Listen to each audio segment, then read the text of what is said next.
Tänään me tehdään video, missä ja me maistetaan Arttu Lindeman läikkyjuomaa. Ja eiköhän me mennä videoon. Eka hän maistaa MP1-5. Ihan okei.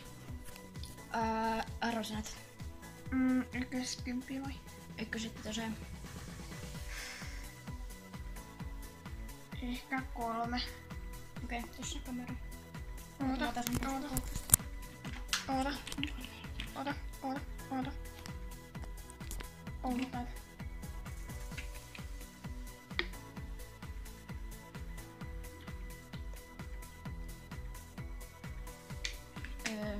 Arvopisteeksi mä antaisin 3,5. Ja tässähän lukee, mä en tiedä näkyykö tossa.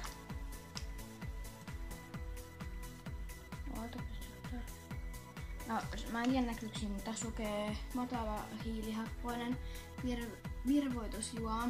Eli tässä ei ole paljon tätä hiilihappoa.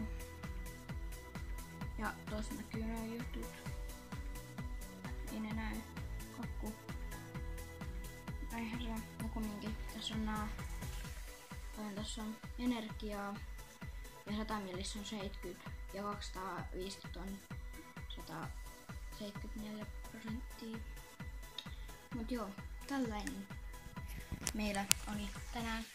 Joo, me nähdään seuraavan videon parissa myöhemmin. Moikka! Moikka!